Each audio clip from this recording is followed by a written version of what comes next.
নমস্কার। সাফ কথায় আজকে যেটা বিষয় সেটা হচ্ছে মহাযুদ্ধ 2026। হ্যাঁ, মহাযুদ্ধ কারণ বলছি ইতিমধ্যেই কিন্তু একেবারে রণকৌশল তৈরি করে নেওয়া হয়েছে শাসক বিরোধীর পক্ষ থেকে। এবং যেহেতু নির্বাচনের আর মাত্র 15 দিন বাকি, এবারে সবাই কিন্তু কোমর বেঁধে নেমে পড়েছেন এবং আজ শাসক বিরোধী উভয় পক্ষেরই কিন্তু প্রার্থীরা মনোনয়ন পত্র দাখিল করেছেন। আমি সকলের কথা বলছি না, আমি বলছি যদি আপনারা শাসক দলের দিকে তাকান তাহলে জালুকবাড়ি কেন্দ্রের প্রার্থী হিমন্ত বিশ্ব শর্মা থেকে শুরু করে হেভিওয়েট যারা প্রার্থীরা রয়েছেন তারা কিন্তু প্রায় প্রত্যেকেই আজ মনোনয়ন দাখিল করেছেন। এবং আমরা যে ছবি দেখেছি সে মনোনয়ন পত্র দাখিলের একেবারে জনস্রোত দেখা গেছে প্রত্যেকটি প্রার্থীর মনোনয়ন পর্বে। এবং যদি আমরা বিরোধীদের কথা বলি তাহলে অখিল গগৈ থেকে শুরু করে লুরিনজ্যোতি গগৈ থেকে শুরু করে প্রত্যেকেই কিন্তু আজ মনোনয়ন পত্র দাখিল করেছেন। সে জায়গায় দাঁড়িয়ে আজকের এই বিষয়টি তো আলোচনার বিষয় থাকছেই, কিন্তু বর্তমান সময়ে এই 15 দিন আগে পর্যন্ত অসমের রাজনীতিতে শাসক বিরোধী উভয় পক্ষের অবস্থান নিয়ে আজকে আমরা আলোচনা করব। এবং আমরা আলোচনা করব একদিকে যখন শাসক দল একেবারে রণসজ্জা তাদের সম্পূর্ণ করে সাজিয়ে নিয়েছে, সে জায়গায় আমরা দেখতে পাচ্ছি ঠিক নির্বাচনের মাত্র 20 দিন থাকতেই কংগ্রেস এবং রাইজোট দলের মিত্রতা, যেটা হওয়ার একেবারে সম্ভাবনা খুব কম ছিল, কিন্তু শেষ পর্যন্ত গিয়ে মিত্রতা হয়েছে। যদিও মুখ্যমন্ত্রী বলেছিল যে মনোনয়ন প্রত্যাহারের দিন পর্যন্ত কিন্তু সময় থাকবে, কারণ যে কোনো সময় যে কোনো কিছু পরিবর্তন হতে পারে, তারই কিন্তু একেবারে জ্বলন্ত ছবি আমরা দেখতে পেয়েছি। শেষ পর্যন্ত রাইজোট দলের সঙ্গে কংগ্রেসের মিত্রতা হলো। অন্যদিকে আমরা দেখতে পেয়েছি যে একাধিক কংগ্রেস কার্যালয় আমরা খোয়াং থেকে শুরু করে দলগাঁও থেকে শুরু করে ধুবড়ি যদি আমরা বলি, আজ আমরা দেখি যে সকাল থেকে প্রত্যেকটি কংগ্রেস কার্যালয়ে একেবারে ভাঙচুরের ছবি। কারণ শরিক দলকে এই টিকিট দেওয়ার জন্য তারা মেনে নিতে পারছেন না, কংগ্রেস কর্মীরা মেনে নিতে পারছেন না এবং সে জায়গায় দাঁড়িয়ে একেবারে বিরোধিতা দেখাচ্ছেন তারা। একাধিক ছবি আপনাদের দেখাবো, তবে আমরা এই বিষয় নিয়েগুলো আলোচনা করব। আমাদের সঙ্গে এই মুহূর্তে যারা আলোচনায় রয়েছেন, কারণ যথেষ্ট গুরুত্বপূর্ণ সময় রাজ্যবাসীর জন্য, কারণ আর মাত্র প্রায় 15 দিন বাকি নির্বাচনে। সে জায়গায় দাঁড়িয়ে শাসক বিরোধীর অবস্থান নিয়ে আলোচনা আজকের দিনে দাঁড়িয়ে যথেষ্ট তাৎপর্যপূর্ণ এবং গুরুত্বপূর্ণ। আমাদের সঙ্গে আলোচনায় রয়েছেন রাজনৈতিক বিশ্লেষক বিশ্বদীপ ভট্টাচার্য এবং রয়েছেন কংগ্রেস নেতা সঞ্জীব রায় ভার্চুয়ালি রয়েছেন, এবং পাশাপাশি ভার্চুয়ালি রয়েছেন আমাদের সঙ্গে রাইজোট দলের মুখপাত্র নূর আলম। এবং কিছুক্ষণ পরেই আমরা ভার্চুয়ালি কানেক্টেড হয়ে যাব। আমাদের সঙ্গে থাকবেন বিজেপি নেতা থাকবেন সুব্রত শর্মা মজুমদার। তবে তার আগে আমি প্রথমেই যাব বিশ্বদীপ বাবুর কাছে। বিশ্বদীপ বাবু, আজকে আমরা যে ছবি দেখলাম সকাল থেকে, যে দেখেছি হিমন্ত বিশ্ব শর্মার বিশাল মিছিল করে তিনি গেলেন মনোনয়নপত্র জমা দিতে। একেবারে অসংখ্য লোক, জনস্রোত বলা যায় 30-40 হাজারের মতো লোক তো হবেই এই জনস্রোত যেটা আমরা দেখেছি। প্রথমে আমি এই বিষয়ে এই জন্য আসছি কারণ সকলের দৃষ্টি ছিল আজকের এই মিছিলের দিকে এবং ষষ্ঠবারের মতো মুখ্যমন্ত্রী আজ মনোনয়নপত্র জমা দিলেন। সে জায়গায় দাঁড়িয়ে আমরা দেখেছি আরো হেভিওয়েট যারা প্রার্থীরা রয়েছেন বিজেপি, তারাও আজ মনোনয়নপত্র জমা দিয়েছে। বিশেষ করে যদি হিমন্ত বিশ্ব শর্মার কথা বলি, এর আগেও তিনি জয়ী হয়েছেন 2016 বলি 21 বলি, তিনি পরপর দুবার জয়ী হয়েছেন ওই কেন্দ্র থেকে বিজেপির হয়ে। সে জায়গায় দাঁড়িয়ে কি মনে হচ্ছে এবারের যে ছবিটা আমরা দেখলাম, মনেই হচ্ছিল যেন তিনি জয়ী হয়েই গেছেন আজকের যে জনস্রোত আমরা দেখেছি? অসমের জনপ্রিয় মুখ্যমন্ত্রী ডক্টর হিমন্ত বিশ্ব শর্মার 2001 থেকে ওনার জয়যাত্রা শুরু হয় এবং আজকে পর্যন্ত ওনার বিপুল জনসমর্থন আছে। তার কারণ হলো উনি, আমি একটু থামাবো বিশ্বজিৎ বাবু, আমি বিচারকে বলবো, আমি ছবি দিয়েছি সেই ছবিগুলো চালাতে, আজকের র্যালির যে ছবিগুলো। হ্যাঁ, এবার বলুন। বিপুল জনসমর্থনে যে আজকে আপনারা দেখতে পাচ্ছেন যে বিপুল শোভাযাত্রা করে আজকে আমাদের জনপ্রিয় মুখ্যমন্ত্রী মনোনয়ন দাখিল করেছেন। কিন্তু এই জনসমর্থন উনি যেদিন থেকে 2001 থেকে জালুকবাড়ি কেন্দ্রের উনি প্রার্থিত্ব যখন থেকে উনি কন্টেস্ট করেছেন, 2001 থেকেই ওনার জয় নিশ্চিত। কারণ ওনার যে কাজকর্ম ভীষণ পপুলারিটি উনি পেয়েছেন, প্রতিটা জনসাধারণের মধ্যে উনি পৌঁছে গিয়েছিলেন। এই জন্য প্রতিটা রাস্তাঘাট এর আগে আমি দেখেছি জালুকবাড়ি, পান্ডু, মালিগাঁও এবং যেটা বেজেরা, আমিনগাঁও, বিভিন্ন জায়গায় এবং সোয়ালকুচি, সেই সময় বিফোর ডেলিমিটেশন সোয়ালকুচিটা তখন জালুকবাড়ির অন্তর্গত ছিল।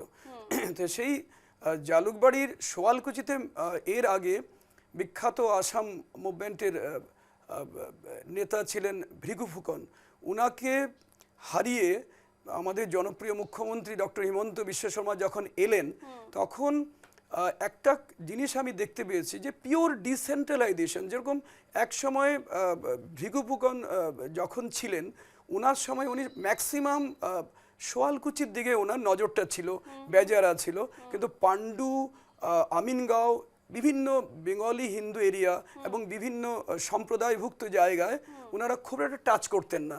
কিন্তু মাননীয় মুখ্যমন্ত্রী ওনার যে কর্মক্ষমতা, উনি প্রতিটা মানুষের কাছে পৌঁছে যাওয়া, রাস্তাঘাট, মেডিকেল অ্যাসিস্ট্যান্স, কারো কিছু হচ্ছে না সেখানে জায়গায় গিয়ে পৌঁছে যাওয়া, অনেক বড় প্লাস পয়েন্টের জন্য আজকে এমন আমি দেখেছি রূপা, যে এত বড় পাহাড়, সেখানে রাস্তাঘাট তো দূরের কথা, জলই থাকে না সেখানে, জল বন্টন, পাহাড়ে এত উপরে পাহাড়ে রাস্তাঘাট করা একটা দারুণ, মানে মানুষের কাজে উনি নিজের জীবনটাকে উনি নিয়োগ করেছেন। এই জন্য পুরো মানুষ, ওরা জনসমর্থন ওনার প্রথম থেকে ছিল, আজকে যেটা এটার প্রচন্ড বড় বৃক্ষ হিসাবে, বটবৃক্ষ হিসাবে রূপ নিয়েছে। এটাই হলো মেইন কথা। বিশ্বদেব বাবু, শুধু আমরা ওনাকে দেখিনি আজকে, হিমন্ত বিশ্ব শর্মাই নয়, আজকে আমরা দেখেছি পীযূষ হাজরিকা থেকে শুরু করে, অজন্তা নিয়োগ থেকে শুরু করে, এবং আরো একাধিক যারা হেভিওয়েট প্রার্থীরা আজকে যখন জমা দিতে গেলেন, সেখানেও আমরা দেখেছি অসংখ্য মানুষের ভিড়, জনস্রোত, কোথাও না কোথাও সবার মন ছুঁয়ে গেছে এই ছবিগুলো। তাহলে কি কোথাও না কোথাও গিয়ে কংগ্রেস এবং রাইজর দল বা এই ধরনের যারা বিরোধী দলগুলো রয়েছে, বা এআইইউডিএফ এর কথাও যদি বলি, কোথাও না কোথাও গিয়ে তাদের অবস্থান ফিকে হয়ে যাচ্ছে না?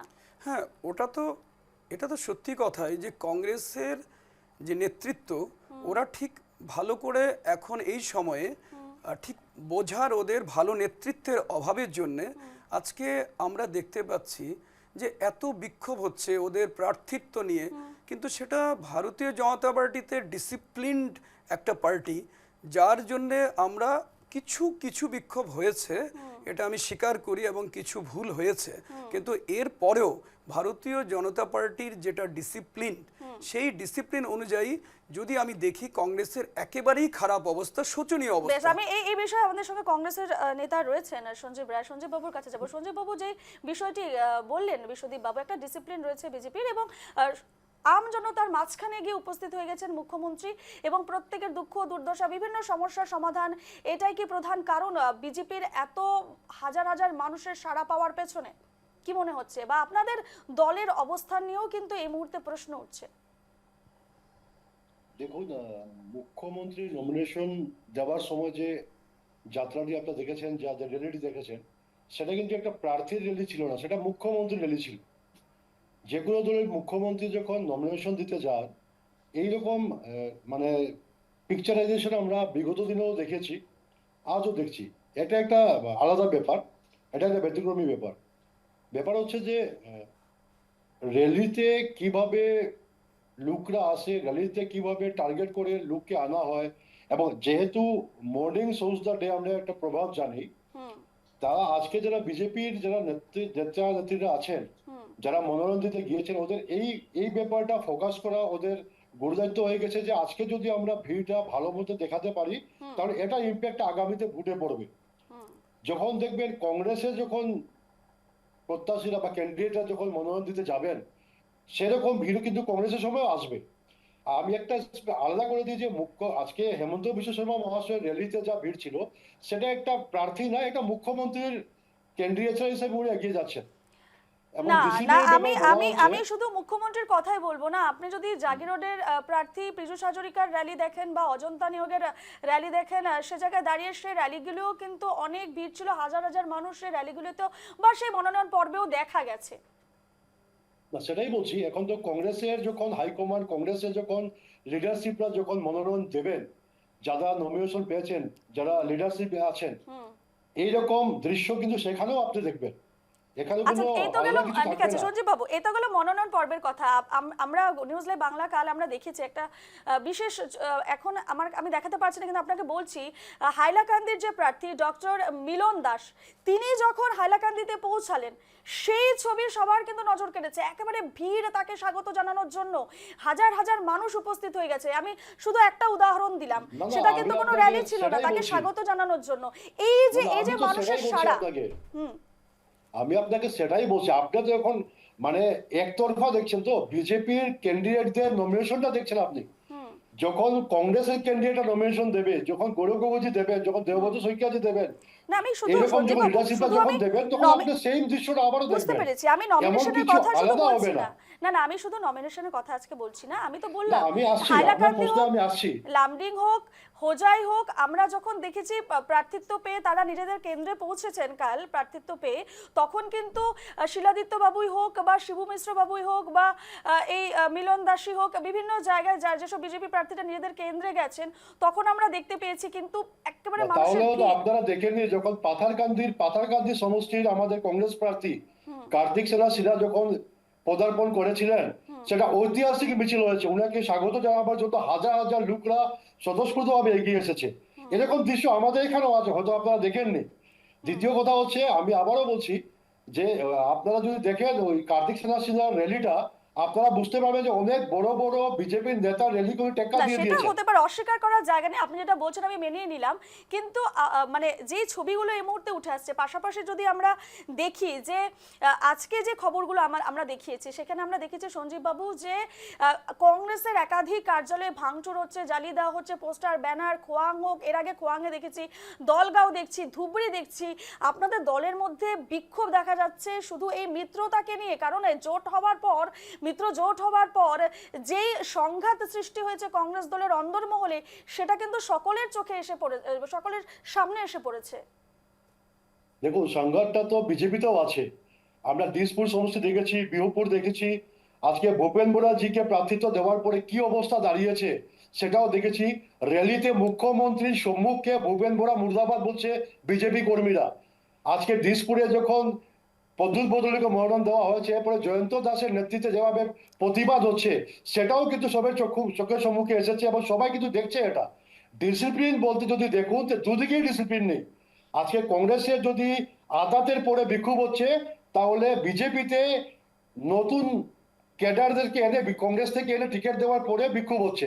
আজকে প্রদ্যুৎ বদলৈ যখন বিজেপি টুপিটি পড়েছেন, এর 2 ঘন্টা পর ওনাকে ক্যান্ডিডেট বানানো হয়, সেটা দিসপুরের কেউ কিন্তু কোনোভাবে মেনে নিতে পারেনি। সেইভাবে বিহুপুরিয়াতে যেভাবে ভূপেন বোরাজিকে নিয়ে কিন্তু র্যালিতে এই বেরোয়েছেন ধরনের মুখ্যমন্ত্রীর সম্মুখে ছবি ভূপেন বোরা সঞ্জীব মুর্দাবাদ বলা বাবু, হয়েছে। কিন্তু এই ধরনের প্রতিবাদ ছবি সব জায়গাতে আছে, অফিস ভাঙ্গা বিজেপিরও হচ্ছে, বিজেপিরও অফিস বন্ধ করে দেওয়া হচ্ছে, বিজেপিরও অফিস ভাঙ্গা হচ্ছে। সেটা দুদিকেই একতরফা আছে। আজকে ক্ষোভের বহিঃপ্রকাশ, রাগের বহিঃপ্রকাশ দুদিকেই আছে। হুম। শুধু কংগ্রেস দেখলে হবে না, বিজেপিতেও আছে। হুম। যদি ডিসিপ্লিন বলুন, তাহলে আজকে বর্তমানে প্রেক্ষাপটে আমি বলতে পারবো দুটা দলেই কিন্তু ডিসিপ্লিন এখন নেই। দুদিকেই প্রতিবাদ চলছে, বিক্ষোভ চলছে। হুম। বেশ, বিক্ষোভের কথা যখন বললেন, আমি এবার রাজর দলের মুখপাত্র রয়েছে নূর আলম বাবু, নূর আলম বাবুর কাছে যাবো। নূর আলম বাবু, কোথাও না কোথাও কংগ্রেসের এই যে বিক্ষোভ, আপনাদের দলের প্রার্থীকে টিকিট দেওয়ার জন্যই কিন্তু এই ধরনের, আপনাদের দলের ভুল বলেছি, মানে আপনাদের, আমি যে প্রশ্নটা আপনাকে করতে যাচ্ছি, বিক্ষোভ তো দেখাই যাচ্ছে কংগ্রেস দলে, পাশাপাশি আপনাদের দলের সঙ্গে কিন্তু শেষ পর্যন্ত মিত্রতা করা হলো ইলেকশনের ঠিক 15-20 দিন আগে। মানে আপনাদের এই যে অবস্থান, কংগ্রেসের সঙ্গে এই মিত্রতা কতটুকু প্রভাব ফেলবে আগামী বিধানসভা নির্বাচনে অ্যাজ এ বিরোধী দল হিসেবে? দেখুন, আসলে কথাগুলো আমরা এটাই বলতে চাই চাই যে যে প্রথমে আসামের জনগণকে আমরা ধন্যবাদ দিতে চাই যে তারা পূর্ণ সমর্থন দিয়েছিলেন যে আমাদের বিরোধীর মিত্রতাটা হোক। তো সেই জন্য আমাদের কংগ্রেসের নেতৃত্ব এবং রাইজর দলের নেতৃত্ব মিলেমিশে কালকে মানে গতকালকে আমাদের অ্যালায়েন্সটা হয়ে গেল। খুব ভালো একটা মানে একটা ইস্যু হয়ে গেছে আমাদের মধ্যে, চুক্তিও হয়ে গেছে। তো এখন দেখা যাচ্ছে যখন অবধি আমাদের মিত্রটা হয়ে গেছে, হয়ে যাওয়ার পর এরকম একটা দেখা যাচ্ছে যে আসামের আবহাওয়ায় যে বিজেপির যেগুলো নেতা মন্ত্রী মুখ্যমন্ত্রী সবগুলো আছে, ওনারা এরকম ভয় পেয়েছে যে এটা আমরা ভাবতে বাধ্য হয়েছি যে আগামীতে 2026 সনের যেটা বিধানসভা নির্বাচন আছে, সেই নির্বাচনে আমরা সরকার গঠন করতে যাচ্ছি।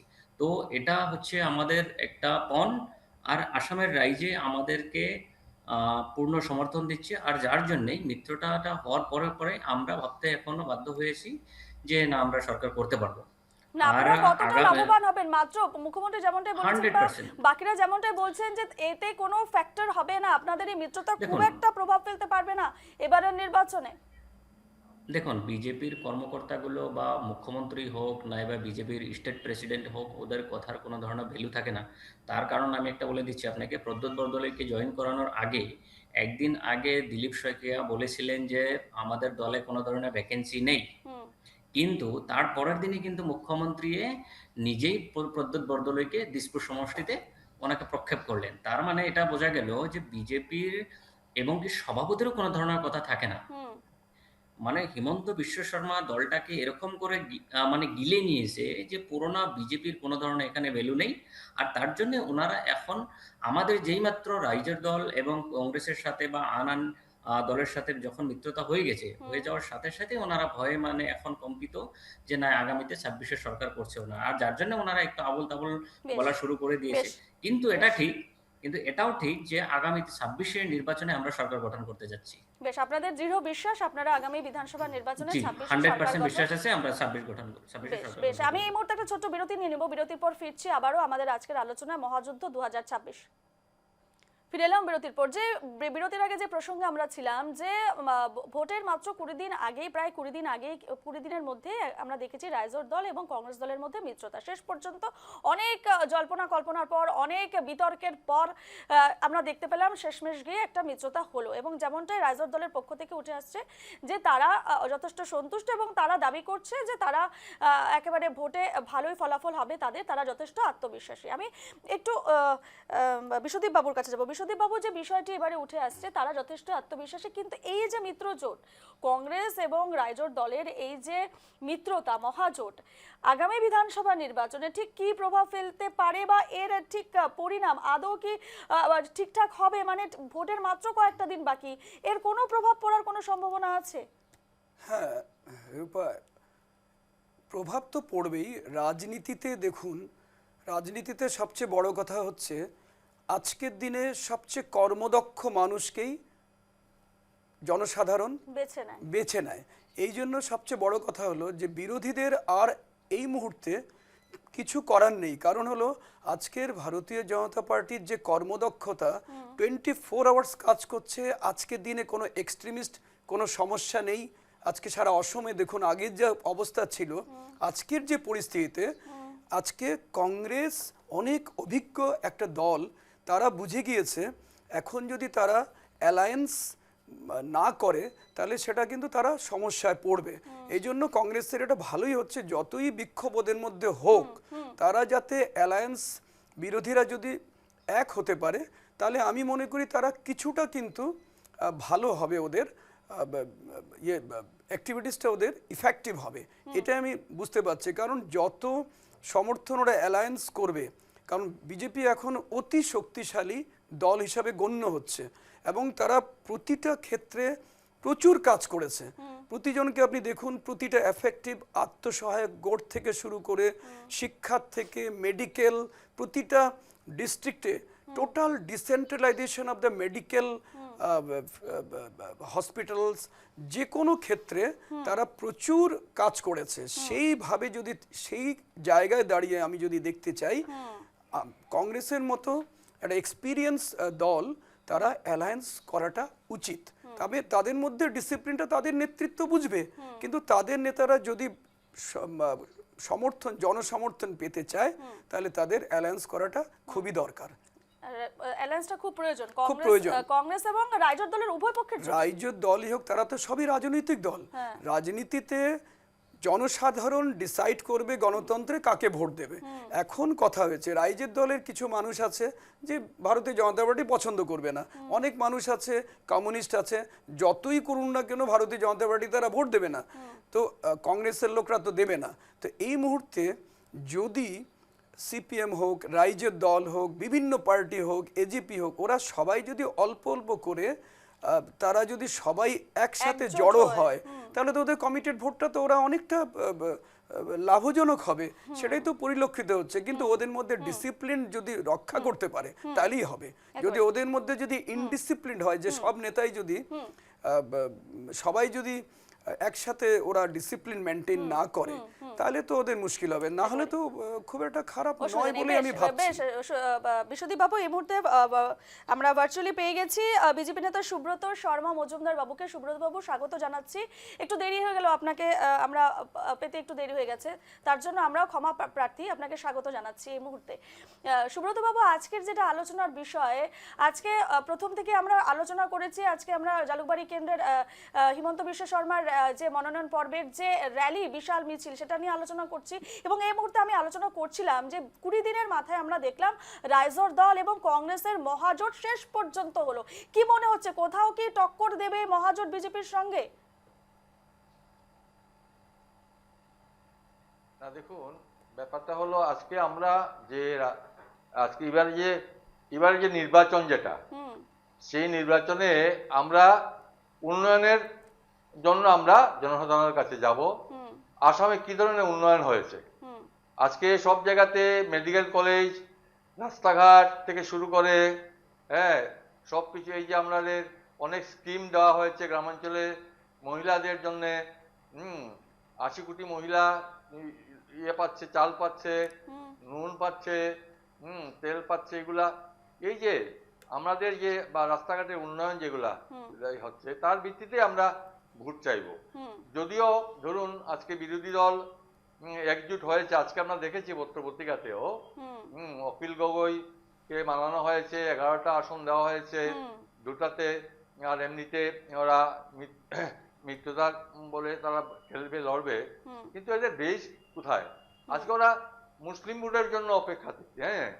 যে আজকে তাদের যে ভোট, যেটা হলো মুসলমান ভোট, হিন্দুদের মধ্যে তাদের কোনো প্রভাব এত নেই আর কি। তাই আমরা এত চিন্তিত নই। তবে বিরোধী দল থাকা প্রয়োজন আছে। আমরা চাই ওরা কয়েকটা আসন জিতুক। বিরোধী দল না থাকলে শাসক দল কি অসুবিধা অনেক সময় অনেক ইয়ে হয়। তাই আমরা তাদের যে ঐক্য হয়েছে, তাদেরকে ধন্যবাদ। ঐক্য বজায় রাখুক। আজকে আমরা দেখতে পাচ্ছি বিভিন্ন জায়গায় যে বিক্ষোভ হচ্ছে এই প্রার্থিত্ব নিয়ে, সেটা কিন্তু আমাদের মধ্যে হয়নি। আমরা আজকে ডিক্লারেশন হয়েছে 89টা আসনে বিজেপি প্রার্থী দিয়েছে। দু একটা জায়গায় মনক্ষুণ্ণতা আছে, কেউ দল ছাড়বে বলছে, কিন্তু এই ধরনের কিছু নেই। কোনো ভাঙচুর, কোনো ধরনের প্রতিবাদ এগুলা নেই। আজকে আমরা দেখতে পাচ্ছি আমাদের মুখ্যমন্ত্রী যে নমিনেশন দিলেন, হাজার হাজার লোক উৎসাহিত হয়ে, উৎফুল্লিত হয়ে উনার সঙ্গে আছে। একেবারে সুব্রত বাবু, কিছুক্ষণ আগে সঞ্জীব বাবু কংগ্রেসের, একেবারে সুব্রত বাবু, কিছুক্ষণ আগে কংগ্রেস নেতা সঞ্জীব রায় বাবু বলছিলেন যে এটা মুখ্যমন্ত্রীর র্যালি, অর্থাৎ কোনো প্রার্থীর র্যালি নয়, এটা মুখ্যমন্ত্রীর র্যালি, এমনটাই বলেছেন। এটা কি ধরনের কথা? মুখ্যমন্ত্রী বলতে মুখ্যমন্ত্রী কোনো বস্তু নয় তো, একজন ব্যক্তি। সেই ব্যক্তি হেমন্ত বিশ্ব শর্মা। হেমন্ত বিশ্ব শর্মা আজকে করেছেন, যে উন্নয়ন করেছেন, উনাকে আজকে নয়, উনি যখন কংগ্রেসে ছিলেন তখন ওনার প্রভাব ছিল। আর এখন তো বিজেপিতে এসছেন, মুখ্যমন্ত্রী হয়ে কাজ করছেন বটে, কিন্তু সেই হেমন্ত বিশ্ব শর্মা যিনি ব্যক্তি হিসাবে হেমন্ত বিশ্ব, কেউ উনাকে মামা বলে, কেউ দাদা বলে, এই ধরনের উনার সম্পর্ক, বাড়ি বাড়ি সম্পর্ক উনার। ইনি ওই তো আজকে নমিনেশন দেবেন, আর উনার হয়ে অনেক আছে, উনার হয়ে কাজ করবে। তিনি তো সমস্ত আসাম ঘুরে বেড়ান। তো এটা কিভাবে বলছে কংগ্রেসীরা যে মুখ্যমন্ত্রী হেমন্ত বিশ্ব শর্মা? এটাও তো একটা ব্যাপার। তিনি মুখ্যমন্ত্রী হিসাবে দায়িত্ব নেওয়ার পর সমস্ত এরিয়াতে যে কাজ করেছেন, যেসব উন্নয়নমূলক কাজ করেছেন, সেই কাজের বিনিময়ে এত সব লুক হচ্ছে। একেবারে শুনলেন সঞ্জীব বাবু যে তিনি মুখ্যমন্ত্রী হয়েছেন তার কর্মযোগ্যতায় এবং তার যোগ্যতা ছিল, মানুষের পাশে দাঁড়িয়েছেন, তারপর তিনি মুখ্যমন্ত্রী হয়েছেন। এবং শুধু মুখ্যমন্ত্রী নন, তিনি একজন বিধায়ক হিসেবেও একেবারে সাকসেস বিধায়ক, সফল বিধায়ক বলাই যায়। সঞ্জীব দা, যে বিষয়গুলো সুব্রত বাবু বললেন, কিছু বলতে চাইবেন এই মুহূর্তে? দেখুন, ব্যাপারটা হচ্ছে আমরা সর্বানন্দ সোনোয়ালজিকে অপমান করছি না।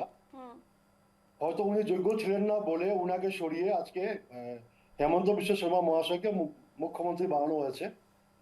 ব্যাপার হচ্ছে আজকে যে প্রেক্ষাপট তৈরি হয়েছে, আমাদেরকে বলা হচ্ছে যে উন্নয়নের ফিরিস্তি নিয়ে বিজেপি এবার জনতার দুয়ারে যাবে। আপনি দেখে নেবেন আর কিছুদিন পর আরম্ভ হবে মিয়া মুসলমান, হিন্দু মুসলমান, বাংলাদেশি, মন্দির মসজিদ, এটা প্রায়োর এজেন্ডা থাকবে বিজেপি। ডেভেলপমেন্টটা সেকেন্ডারি থাকবে, কারণ আজকে সমগ্র আসামবাসী কিন্তু বিগত কিন্তু 5 সঞ্জীব বছরে বাবু দেখেছেন। উন্নয়ন কি হয়নি? বরাকের কি উন্নয়ন হয়নি? আমি গোটা আসাম বাদ দিলাম, এক সাইডে রাখলাম বাকি জেলাগুলো, কিন্তু আমি যদি বলি শুধু বরাক উপত্যকার কথা, বরাকের কি কোনো উন্নতি হয়নি গত 5-10 বছরে? না না, কোনো উন্নতি হয়নি তো আমি বলছি না। আজকে সরকার যখন দায়িত্ব নেয়, যখন শপথ নেয় কাজ করার জনতার, দেশের এবং দেশের জন্য, ন্যাচারালি কাজ হবেই। আজকে যদি কংগ্রেস 3টা মেডিকেল কলেজ বানিয়ে গিয়েছে, এটাকে এক্সিট করার গুরু দায়িত্ব হয়ে যায় সরকারের। কিন্তু 3টা থেকে 5টা করার পরে যদি বলা হয় যে কংগ্রেস কিছু করেনি, আমরা করেছি, এটাও ভুল। আজকে সমগ্র আসামে আরইসি, নিট, মেডিকেল কলেজ থেকে আরম্ভ করে প্রাইমারি হেলথ সেন্টার থেকে আরম্ভ করে প্রত্যেক ব্যাপার কংগ্রেস করে গেছে। এটাকে যখন ইনক্রিজ করা হয়েছে তখন বলা হয়েছে 17 বছরে কংগ্রেস কিছু করেনি, আমরাই করেছি। সেটাকেই বলা হয় ভাওতাবাজি। তো ভাওতাবাজি দিয়ে জনসাধারণ আর ললিপপ খাবেন না। আজকে বরাক উপত্যকা নয়, সমগ্র আসামে লোকরা প্রস্তুত আছেন যে সবার চোখের সম্মুখে আছে ডেভেলপমেন্ট কি হয়েছে এবং কি অশান্তির পরিবেশ সৃষ্টি করা হয়েছে। আসামের লোকরা শান্তিতে বিশ্বাস করেন। এবং একটা ব্যাপার জানেন, উনি বলেছেন যে বিরোধী থাকা প্রয়োজন, আর উনার দেশের প্রধানমন্ত্রী বলেন কংগ্রেস মুক্ত ভারত। ওদের নিজের চিন্তাধারায় ডিফার করে, ওরা নিজেই বুঝতে পারেন না যে ওদের এথিক্স আইডিওলজিটা কি আছে, সুব্রত ওদের বাবু। এজেন্ডা কি আছে। সুব্রত বাবু, প্রধানমন্ত্রী যদি বলেন কংগ্রেস মুক্ত ভারত, ওনারা বলছেন বিরোধী প্রয়োজন। বলুন। আজকে আসামে সঞ্জীব বাবু যে কংগ্রেস একটা কথাগুলো শক্ত বলছেন। বিরোধী আছে, আসামে কংগ্রেস একটা শক্ত বিরোধী আছে, এবং সেই আজকে যে ডেমনস্ট্রেশনটা দেওয়া হয়েছে সেটা এর জন্য দেওয়া হয়েছে, ওই যে একটা ব্যাপার আছে না, तुम इतना जो मुस्कुरा रहे हो क्या गम है जिसको छुपा रहे हो।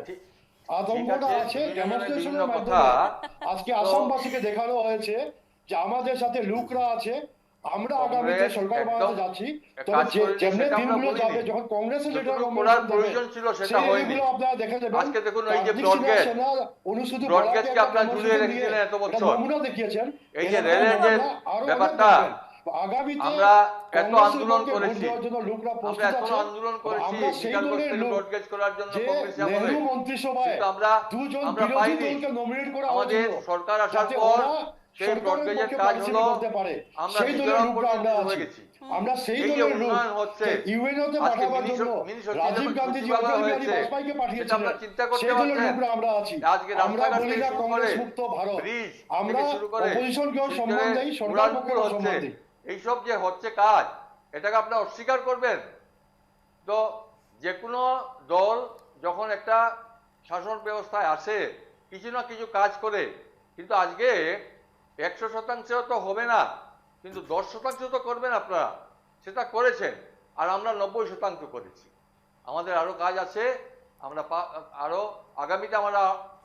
আগামীতে আরো কাজ করব। এবার তৃতীয়বার আমাদের সরকার গঠন হচ্ছে, সেটা আমরা বিশ্বাসী। জনসাধারণ আমাদের আশীর্বাদ দেবেন, আমরা কাজ করে যাব, আরো উন্নয়ন হবে। বরাক ব্রহ্মপুত্র এক হয়ে গেছে। আমরা দেখেছি কংগ্রেসী আমলে বরাকের জন্য কিছুই করেনি। কি করেছে বলুন তো বরাকের জন্য কংগ্রেস? এমন দৃষ্টান্ত দেখান। একটা পেপার মিল হয়েছিল, সেটা আপনারা লুটে পুটে খেয়ে নিয়েছেন। এটা আপনারাই খেয়েছেন। আজকে পেপার মিলের আজকে এত বড় একটা শিল্প প্রতিষ্ঠান আপনারা নষ্ট করে দিয়েছেন। আপনাদের নেতারা, পার্টি নেতারা এসব করেছে। আমরা চেষ্টা করেছি, প্রমাণ করেছে সেই 19 জন ফেল করেছে বলে টিকিট কাটা হয়েছে না। 19 জন বিধায়ক যদি ফেল করে তাহলে সরকার সাকসেসফুল কি করে হবে? কি কি করেছি আমরা? এই ব্রডগেজ আপনারা ঝুলে রেখেছিলেন, আমরা 19 সেটা জন বিধায়কের মহাসড়ক, টিকিট সেটাও কর্তন আপনারা ধরে করে রেখেছেন। সজীববাবু এমন ব্রডগেজ বৈষম্য ঝুলিয়ে আছে, রেখেছিলেন যে দিল্লিতে ব্রডগেজের জনগণ দাবি কংগ্রেস প্রমাণ সবসময় করেছে করে থাকে। যে 19 জন সজীববাবু বিধায়ক কাজ সুব্রতবাবু করেননি। বলছেন ব্রডগেজের কথা যথেষ্ট গুরুত্বপূর্ণ বিষয়, ব্রডগেজে ঝুলিয়ে রাখার ব্যাপারে বলছেন সুব্রতবাবু হ্যাঁ। কংগ্রেস সবসময় দাবি করে যে ব্রডগেজ নাকি কংগ্রেসের আমলেরই এবং কংগ্রেসীদেরই এই ব্রডগেজ। 100% দাবি করি আমরা, ব্রডগেজ আমাদের ব্রেন চাইল্ড, ব্রডগেজ আমরা এনেছি। হ্যাঁ, শুরু করেছিলেন আপনারা, তারপর সেই জন্য ঝুলিয়ে তো রেখেছেন। ইস্ট ওয়েস্ট করিডোর কংগ্রেস যখন সফল- 2014-তে সরকার থেকে চলে গেল তখন 31 কিলোমিটার ছিল। আজকে 2026, 12 বছরে 31 কিলোমিটার কাজ করতে পারেননি, মানে 2.2 কিলোমিটার পার ইয়ার আপনারা কমপ্লিট করতে পারেননি। আপনারা আবার ব্রডগেজের কথা কি বলবেন? পাবলিক শুনছে আপনাদের কথা, ভোটাররা আপনাদের কথা শুনছে। এই যে ভোটাররা মিথ্যা আপনাদের কথা শুনছে, কথাগুলো বলছেন, আমরা তো বুক বিজেপি ঠুকে আমলে বলছি যেসব যে উন্নয়ন হয়েছে ব্রডগেজ লোক তো দেখছে, আমাদের ব্রেন চাইল্ড ছিল, আমরা ভোটাররা করেছি। দেখছে। এবং আজকে হিন্দু আপনাদের যে মুসলিম, দায়িত্ব ছিল, আপনারা হিন্দু মুসলিম কথা প্রধানমন্ত্রী বলছেন, 2014-তে আমরা বলেছিলেন মুসলমানদের জন্য 1 করিনি, বছরের ভিতরে ইস্ট আমরা ওয়েস্ট অনেক কিছু করিডোর পুরো করেছি, হবে। আমরা আরো অনলি করব। 31 হিন্দু মুসলমান নিয়ে কিলোমিটার, আমরা কথা বলি না, 12 আপনারা বছর বলেন পরে আপনারা 31 মুসলিম কিলোমিটার ভোটের জন্য করতে পারেননি, লড়াই তো। 2.2 কিলোমিটার আজকে পার ইয়ার আপনারা এই কমপ্লিট করতে পারেননি। আপনারা আবার দায়িত্বের কথা বলছেন। একেবারে আমি রাইজর দলের মুখপাত্র নূর আলম বাবু সাহেব রয়েছেন। নূর সাহেব, আপনি শুনলেন বিজেপি এবং কংগ্রেসের তরফ থেকে যে কথাগুলো উঠে আসছে, কোথাও না কোথাও আপনারাও কিন্তু মুসলমান ভোটের বা মিয়া মুসলমানদের ভোটের ওপর আপনারাও ডিপেন্ডেন্ট, এমনটাই কিন্তু অভিযোগ বলুন বা দাবি শাসক দলের তরফ থেকে সবসময় উঠে আসছে। আদৌ কি আপনাদের এই যে মুসলিম ভোটের ওপর একেবারে নির্ভরযোগ্যতা, সেটা কি কোথাও না কোথাও গিয়ে সফল হবে না বিফল হবে, কি মনে হচ্ছে? সফল বিফলের কথাটা বাদে আসবে, কিন্তু কথাটা হচ্ছে কি যে বিজেপি একটা সাম্প্রদায়িক দল, ওনারাই একমাত্র দল এই গোটা পৃথিবীর ভিতরে যারা হিন্দু মুসলমানের রাজনীতি করে। দ্বিতীয় কথাটা হচ্ছে যে আমরা রাইজর দল একটা ইনক্লুসিভ পলিটিক্যাল পার্টি, যেটা আমরা জাতীয়তাবাদকে বিশ্বাস করি। আমাদের এখানে না কোনো হিন্দু আছে, না মুসলমান আছে, না মাইনরিটি, না মেজরিটি, কোনো ধরনের ভেদাভেদ রাখি না আমরা। গতিকে আমরা যেগুলো কাজ করি, আমাদের পলিটিক্যাল পার্টির উদ্দেশ্যটা হচ্ছে আসামে ডেভেলপমেন্ট করা, আসামের প্রত্যেকজন জনগণকে স্বাবলম্বী করা, প্রত্যেকজন যুবক যুবতীকে আমরা আনএমপ্লয়মেন্ট দূর করে ওনাদেরকে স্বাবলম্বী করা, ব্যবসায়িক দিকে মানে উন্নত ধরনের ব্যবস্থা করে দেওয়া। এগুলো হচ্ছে আমাদের আইডিওলজি বা আমাদের এগুলো কাজ করার কৌশল থাকবে। কিন্তু এদিকে দেখা যাচ্ছে যে বিজেপি যেগুলো কথা বলছে যে মুসলমান ভোটের প্রতি, না, আমরা কোনো ধরনের হিন্দু মুসলমানের রাজনীতি আসলেতেই করি না। ওনারা করতে পারে, কারণ বিজেপির দলে আজকে যদি কোনো ধরনের হিন্দু মুসলমানের কথা না বলতে পারে, ওনাদের কোনো একটা ভোটও পাবে না। আসামে যদি হিন্দু মুসলমানের রাজনীতি ওনারা না করে, যদি মিয়া মুসলমানের কথা না বলে, যদি বাংলাদেশের কথা না বলে, এভিকশনের কথা না বলে, তাহলে ওনারা জিততে পারবে না। তো যার জন্য উন্নয়ন একটাই আশ্রয় নেয়, জেনে দেখুন, ওনারা উন্নয়ন তো কোনো কিছু করতে পারে নাই। যদি উন্নয়ন করতে পারতো তাহলে আজকের দিনে হাজার হাজার কোটি টাকা ওনারা লোন নিতে হতো না। দ্বিতীয় কথা হচ্ছে যে এই একটু আগে বললো যে 80 লাখ মহিলাকে ওনারা স্কিম দিয়েছে। দেখুন, আসাম একটা ওয়েলফেয়ার স্টেট, এখানে গভর্নমেন্ট স্কিম দেওয়াটা ঠিক আছে, আমরা মেনে নিচ্ছি, কিন্তু তার সাথে সাথে এটাও দেখতে হবে যে প্রত্যেকজন জনগণকে যখন একটা স্কিম দিয়ে বা আঁচনি দিয়ে প্রলোভন দেখিয়ে যারা ভোট আদায় করছে, তার মানে এটা আপনাকে ভাবতে হবে যে এই স্টেটটা কতটুকু মানে দরিদ্রতা বাড়ছে। গতিকে আমরা সেদিকে লক্ষ্য করা উচিত। সুব্রত তো বাবু, যে ওনারা যে অভিযোগগুলো করা হচ্ছে সরকারের শাসক দলের তরফে, যে এটা যে ৮০ লক্ষ মহিলাকে যে দেওয়া হয়েছে, যে প্রকল্পের আওতায় টাকা দেওয়া হয়েছে, সেটা নাকি ভোটের জন্য, একমাত্র ভোট নেওয়ার জন্য, বাকি অন্য কিছু না। আদৌ কি এটি সত্য? কি বলবেন এই বিষয়ে? এটা কি রণকৌশল বিজেপি? এটা আমরা আজকে থেকে শুরু করেছি আমরা। একদমই তাই। উনি যে বলছেন কথাগুলো, আমরা কি এটা আজকে শুরু করেছি? একদম নতুন। কারণ দেখুন, ৯,০০০ টাকা স্কিম দিয়েছে, ওদের কিন্তু ৩ এই মাসের ধরনের কোনো ধরনের টাকা স্কিম ছিল মিলিয়ে না। ৯,০০০ টাকা করে অরুণোদয় প্রকল্প তো নতুন নয় নূর বাবু। না, এটা ভোটের আমি জন্য। বলছি যে অরুণোদয় প্রকল্প তো নতুন, হ্যাঁ, এটা পুরোনো কি করে এটাই। হলো? প্রকল্প কি নতুন? না, আমরা তো অনেক অরুণোদয় তো পুরনো প্রকল্প। নতুন নয়। আজকে হ্যাঁ বলুন সুব্রত বাবু, বলুন। আজকে আমরা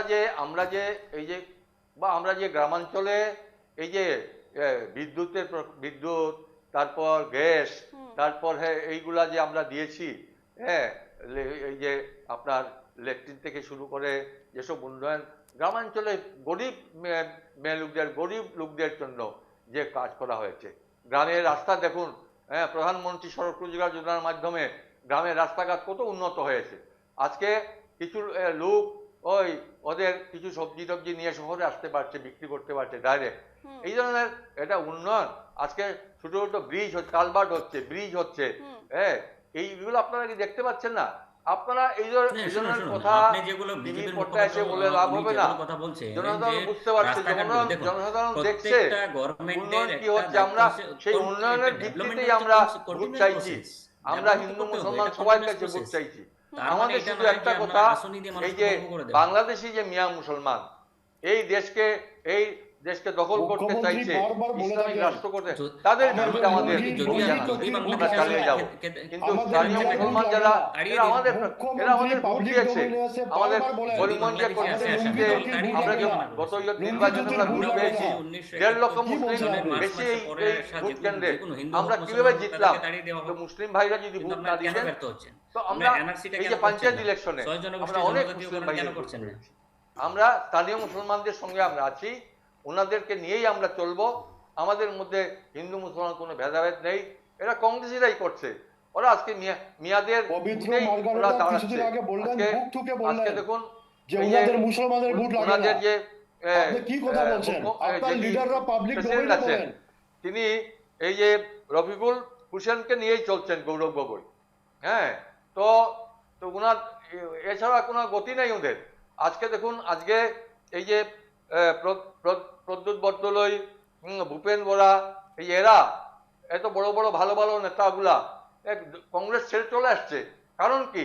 এই ধরনের যে অবস্থা, তার পরিপ্রেক্ষিতে এরা এসে বিজেপিতে যোগদান করছে এবং বিজেপি তাদেরকে গ্রহণ করছে, আমরা টিকিট দিচ্ছি তাদেরকে। আসামের মুখ্যমন্ত্রী ভূপেন বোরাজির বাড়িতে গিয়ে ওনাকে রেড কার্পেট দিয়ে ওয়েলকাম করছেন। ইতিহাসে কখনো দেখা যায়নি যে একজন মুখ্যমন্ত্রী বিরোধী দলের একটা নেতাকে নিজের দলে আনার জন্য বাড়িতে গিয়ে বসে প্রেস মিট করছেন। এটা কলঙ্কময় অধ্যায় ইতিহাসের। আর ব্ল্যাকমেল কি? আমরা ব্ল্যাকমেল কি? যখন উনি ছেড়ে দিয়েছেন কংগ্রেস, তো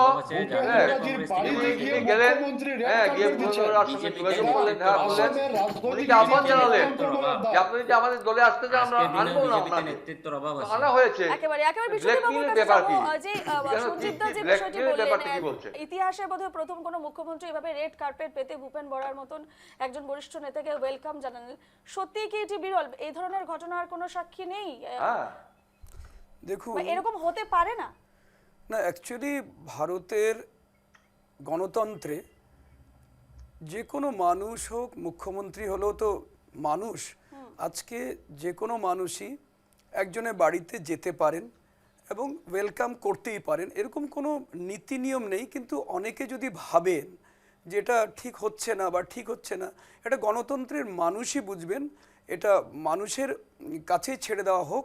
এটা আপনারা পরিলক্ষিত করবেন যে জনসাধারণ যদি মনে করেন যে এটা ঠিক হচ্ছে বা জনসাধারণ যদি মনে করেন যে এটা ঠিক হচ্ছে না, তারা জনসাধারণই ডিসাইড করবেন কি ভালো হচ্ছে কি মন্দ হচ্ছে। কারণ মুখ্যমন্ত্রী হয়তো ওয়েলকাম করেছিলেন, যেহেতু উনি সভাপতি ছিলেন কংগ্রেসের, তো উনি একটা ভালো পজিশনে ছিলেন। তো সেই হিসাবে সেই দাঁড়িয়ে দেখে যে আজকে উনি একটা সভাপতি ছিলেন, উনি একটা বিপর্যয়ের সম্মুখীন হয়েছিলেন, সেই জন্য হয়তো উনি করেছেন। এটা জনসাধারণ ডিসাইড করবে। বাড়িতে গিয়ে ওয়েলকাম করতে হবে, এটা ইতিহাস সাক্ষী থাকবে দাদা। এটা জনসাধারণ দেখুন, এটা ভোটের এই যে ভোটটা এই বেশি দিন নয়, সেই ভোটে আমরা পরিচয় পাবো যে কি হবে কি হবে না, জনসাধারণ ডিসাইড করবে। আসাম সরকারের মুখ্যমন্ত্রী গিয়েছেন, জনসাধারণ যেহেতু ভোটটা জনসাধারণ দেবেন, কোনো দলের থেকেও সবচেয়ে বড় কথা হলো জনসাধারণ। এখন দেখাই যাক জনসাধারণ কি চাইছেন। যেটা ভালো হবে সেটা আমরা মেনে নেব, যেটা খারাপ হবে সেটা তাই হবে। সেটা গণতন্ত্রটা আমি দেখব we the people of India. আমরা ভারতবর্ষের জনসাধারণ যা চাইবে সেইভাবে যদি রাষ্ট্র চলে, সেটাই হয়তো নির্বাচিত সরকার জনগণই ঠিক করবেন। একদম একদম। এই মুহূর্তে আমরা একটা ছোট্ট বিরতি নিয়ে আসছি। বিরতির পর আবারও আমরা আমাদের আলোচনায় ফিরছি মহাযুদ্ধ 2026 নিয়ে। সঙ্গে থাকবেন। ফিরে এলাম বিরতির পর। মহাযুদ্ধ 2026 নিয়ে এবং আমি এক এক করে প্রত্যেকের কাছে যাব, সময় একেবারে কম, ছোট্ট করে সবার কাছে যাব। আমাদের সঙ্গে এই মুহূর্তে রাজনৈতিক বিশ্লেষক বিশ্বদীপ ভট্টাচার্য বাবু রয়েছেন। বিশ্বদীপ বাবু, যে বিষয়টি আপনাকে ছোট্ট করেই বলতে হবে এই মুহূর্তে, যে প্রশ্নটা রয়েছে আপনাদের শুরু থেকে এখন পর্যন্ত অসমের জন্য বিজেপি এবং কংগ্রেস, বিরোধী এবং শাসক দল যদি আমরা বলি, ঠিক অসমের ক্ষেত্রে কোন দলের ঠিক কি কি অবদান রয়েছে বা কোন দলের অবদান খুব বেশি করে মনে হচ্ছে, কারণ যেহেতু দোরগোড়ায় রয়েছে বিধানসভা নির্বাচন? হ্যাঁ, সবচেয়ে বেশি আমি একটা কথা বলতে চাই, নর্থ ইস্ট বা আসামের জন্যে ভারতীয় জনতা পার্টির অনেক কন্ট্রিবিউশন আছে। প্রয়াত প্রধানমন্ত্রী ভারতরত্ন অটল বিহারী বাজপেয়ীর দিন থেকে আমি দেখেছি রূপা, যে আজ টোটাল কানেক্টিভিটি রিভলিউশন যেটা শুরু হয়েছিল ভারতীয় জনতা পার্টির অটল বিহারী বাজপেয়ীজি এবং আদবানিজির হাত ধরে, সেটা কিন্তু এখনও অব্যাহত আছে। এবং আজকে আমরা এই দেখতে পাচ্ছি আজকে কতগুলি airport, road connectivity, rail connectivity আজকে আগরতলা থেকে রাজধানী যাচ্ছে, আমরা আগে চিন্তাই করতে পারতাম না। যদিও কংগ্রেস করেছিল, এটা আমি বিশ্বাস করি, একসময় করেছিল, কিন্তু তারা এটাকে অব্যাহত রাখতে পারেনি। কারণ সেই সময় গনি খান চৌধুরী রেলের ব্যাপারে প্রথম ব্রডগেজ এনেছিলেন, সত্যি কথা বলছেন সঞ্জীব দা, কিন্তু সেটাকে ওরা অব্যাহত মানে ঠিকমতো কন্টিনিউ করতে পারেননি। তাদের নেতৃত্বের একটা বিশাল কোথাও স্বার্থপরতা ছিল, না হলে ওরা অনেকটা এগিয়ে যেত। কিন্তু ভারতীয় জনতা পার্টিতে প্রয়াত প্রধানমন্ত্রী অটল বিহারী বাজপেয়ীজি এবং আজকের দিনে মোদিজি যেরকম মানে যেভাবে ওনারা কাজ করছেন 24 ঘন্টা অনবরত অসম তথা নর্থ ইস্টের জন্যে, এটা অভাবনীয়। যেখানে আপনি দেখুন airport, rail, road connectivity revolution, AIIMS থেকে এনেছে ভারতীয় জনতা পার্টি এনেছে। আজকে এইমস মেডিকেল অ্যাসিস্ট্যান্ট করেছে। এই জন্য আমি ভারতীয় জনতা পার্টিকে সেই হিসাবে আমি বলছি যে ভারতীয় জনতা পার্টি আজকে অসমের জন্য যথেষ্ট এগিয়ে আছে। সেটা অন্য দল চেষ্টা করুক, আমিও চাই টোটাল রাজনৈতিক দলগুলি সবই তো মানুষের জন্য কাজ করবে, তারাও মানুষের জন্য কাজ করুক, পিওর ডিসেন্ট্রালাইজেশন যাতে হয়। কারণ এক্সট্রিমিস্ট প্রবলেমটা কিন্তু কেউ এটা অস্বীকার করতে পারবে না। যখন আমি অন্য টেলিকম কোম্পানিতে ছিলাম রূপা, সেই সময় আমি বোরোল্যান্ড এবং এনডিএফবির জায়গাগুলিতে দুপুর 2টা হলে আমাকে ফিরে আসতে হতো, আমাকে এসকর্ট নিয়ে যেতে হতো আমার ভোডাফোনের টাওয়ার লাগানোর জন্য। আজকের দিনে এই জায়গায় দাঁড়িয়ে কেউ অস্বীকার করতে পারবে যে আজকের দিনে কোথায় আসাম চলে গেছে? রাত্রে 2টো পর্যন্ত আমরা খুব সুন্দরভাবে, রাত 1টা 2টো কোনো সমস্যাই নাই। কিছু সমস্যা থাকতে পারে, কিন্তু সমগ্র জায়গায় তাকিয়ে দেখলে বোঝা যাচ্ছে আমাদের পুরো ভারতীয় জনতা পার্টি অনেক অগ্রগতি লাভ করেছে, এটাই বলতে চাই। সেটা নায়ক ছিলেন তরুণ গগৈজি। তরুণ কি বললেন সঞ্জীব বাবু? শোনা যায়নি, আবার বলুন। না, আমি বলেছি যে আজকে যে শান্তি ফিরে এসেছে, আজকে রাত 2টা পর্যন্ত লোকরা হাঁটাফেরা করতে পারছে সমগ্র আসামে, সেটার মুখ্য ভূমিকা ছিল প্রয়াত তরুণ গগৈজির। এবং এটা শুধু আমরা নয়, এটা বিরোধীরাও স্বীকার করে। সবাই সবকিছু করেছে, এটা আমি স্বীকার করি, কিন্তু ভারতীয় জনতা পার্টি যে কাজটা আজকে করছে কোনো এক্সট্রিমিস্ট রাখছে না। আগে এটা আমি দেখেছি যে তারা তৃতীয় পক্ষ, আজকে বিভিন্ন সংগঠনগুলো যেগুলো এক্সট্রিমিস্ট সংগঠন, তারা অনেকটা কংগ্রেস থেকে কিন্তু তারা ফায়দা নিয়েছিল। কিন্তু আজকের দিনে দেখুন এরা ফায়দা নিতে পারছে না, একদম মিসাইল, যদি কোনো ইনডিসিপ্লিন দেখছে ওরা মিসাইল দিয়ে উড়িয়ে দিচ্ছে, ভারতবর্ষের আর্মি হোক। এই জিনিসটা খুব দৃঢ় প্রতিজ্ঞ ভারতীয় জনতা পার্টির সরকার, মোদী সরকার দৃঢ় প্রতিজ্ঞ যে কোনো রাজ্যে, কোনো রাষ্ট্রের যাতে কোনো ধরনের জনসাধারণের যাতে কোনো এফেক্ট না হয়, এটা আমি পরিলক্ষিত করছি, এটাই আমি বলতে চাই। যেহেতু মহাযুদ্ধ 2026 নিয়ে আমরা কথা বলছি, আমি প্রথমে রাইজার দলের মুখপাত্র নূর আলম বাবু সাহেবের কাছে যাব। নূর সাহেব, একদম একটি বাকি আপনি উত্তরটা দেবেন, কারণ সময় একেবারেই কম। আমি একদম শেষে প্রশ্ন করছি যে আপনাদের যেহেতু 11টি সিট দেওয়া হয়েছে, কি মনে হচ্ছে কটি আসনে আপনারা এগিয়ে থাকবেন বা জয়যুক্ত হবেন? কি রণনীতি আপনাদের?